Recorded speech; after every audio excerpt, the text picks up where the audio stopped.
উন্নয়নের নমুনা 15 নম্বর ওয়ার্ড তরুণ সেনগুপ্ত কলোনি। এখানে প্রচারে বেরিয়েছিলাম। আমার পেছনটা একটু দেখান। এখানে পানীয় জল আর পাশে দেখুন কি অবস্থা, খাল নোংরা, জল জমে আছে। এখানে বাচ্চারা রয়েছে, মায়েরা রয়েছে। এইভাবে কি মানুষ থাকতে পারে?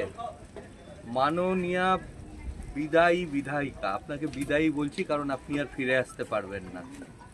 মানুষ এই জন্য ভোট দিয়ে জিতিয়েছিল আপনাকে। আপনি এসে থাকতে পারবেন এখানে? আমি আপনাকে বলছি 24 ঘন্টা এসে থেকে দেখান। মানুষ খালি আপনার ভোট ব্যাংকের কাজ করে। আপনি গত 5 বছর ধরে কোনো উন্নয়ন তো করেননি। আপনার ন্যূনতম যেটুকু দায়িত্ব আপনার ভোটারদের প্রতি আপনি তাও পালন করেননি। আপনাকে এবার ভোটাররা বিদায় দিচ্ছে, আপনি নিশ্চিত রিটায়ার হচ্ছেন।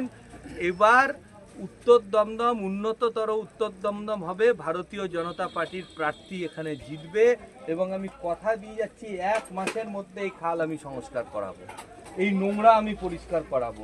পানীয় জল আর খালের জল, এভাবে মানুষ থাকতে পারে? মশা মাছি দিনের বেলায় ঘুরছে, দুর্গন্ধে থাকা যাচ্ছে না।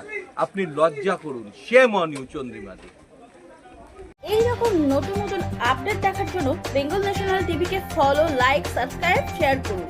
প্রিয় দর্শক বন্ধুরা, আমাদের চ্যানেলের পাশে থাকুন।